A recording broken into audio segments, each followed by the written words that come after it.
What is up, guys? Tommy here from the Angry Bears Fan Podcast, bringing you a little bit of Chicago Bears stadium news.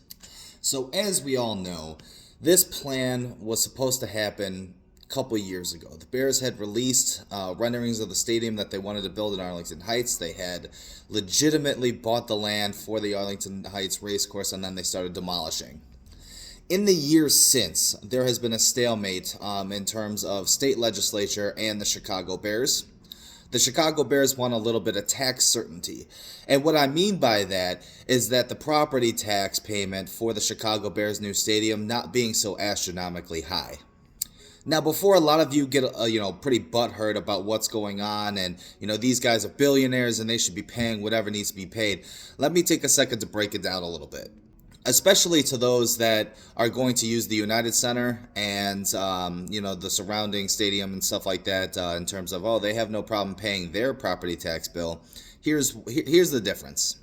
The difference is that 7.5% property tax on $96 million United Center as opposed to $2 billion Chicago Stadium is a huge difference. The taxable income or the taxable property tax for the United Center is roughly $2.3 million a year, somewhere around that mark. And you got to remember, when Arlington Heights Racecourse was actually active, operating, open, they were only paying a little over $3 million a year in property tax.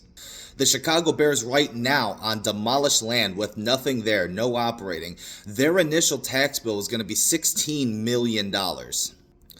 City legislator got together and decided that they were going to bring that down. Right now, the Chicago Bears are paying $3.5 million of property tax on a land that has nothing built on it.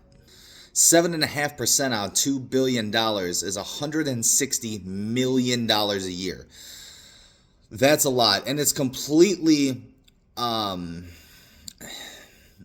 it's not sustainable. Regardless of how rich you are, $160 million of property tax is just completely outrageous, especially when you take into consideration the fact that LA Rams Stadium, SoFi in Los Angeles, downtown Los Angeles, only pays about $8 million a year in property tax. That would be 20 times the amounts that the Los Angeles Rams are paying in property tax for their stadium. And that's why the Bears want tax certainty. Now, that's not to say I don't agree with some of the state stuff. Now, if the Bears do build in Arlington Heights, they are not asking for any public money towards the stadium whatsoever. They will fund the entire $2.1 billion for the stadium themselves. They're simply asking the state for $780 million in infrastructure, so roads, plumbing, things of that nature. That way they can operate the stadium, and I think that's completely fair. As we have talked about on this channel before, it's not unheard of that the state pays for, some infrastructure, and what the Bears are doing, completely, funding their own stadium, is something that only a handful of stadiums in the NFL are currently doing. And that's where the issue comes in, is that state legislation does not want to play ball with the Chicago Bears right now. And I do agree with the state in terms of that they want to make sure that everything is affordable for, fans and families and stuff like that to be able to come to this new stadium. So they want assurances from the Chicago Bears that they're not going to outprice their own people, which I completely agree with. But let's not sit here and act like, the Northwest Indiana threat isn't real. It is very, very real. Northwest Indiana has put together a package that would essentially fund the Chicago Bears stadium. $2 billion. They're going to build the stadium. They're going to build the infrastructure. And they're going to give the Chicago Bears a 35-year lease with the option to purchase the stadium for $1 at the end of that lease. And they'll have tax certainty on it. And they'll keep all the profits and proceeds directly to events tied to the stadium. And that's just in Hammond, Indiana. Gary, Indiana's made their pitch, which it'll never happen in Gary, Indiana. Let's be honest. If it does, I'll cry. Portage, Indiana, as well put up a thing, and I don't think Portage, Indiana is gonna, gain any traction, even though that is completely 100% privately funded. That is stadium and infrastructure completely privately funded, and that's not to mention, with it being privately funded, again, the Bears don't own the stadium, and that's what they want. They want to be in Illinois. They want to own their stadium. But us as Bears fans, we can sit here and say they won't be the Chicago Bears. They won't be the Chicago Bears. They will be the Chicago Bears. Unfortunately, though, it's one of those things where we don't want them to leave, but there are options on the table.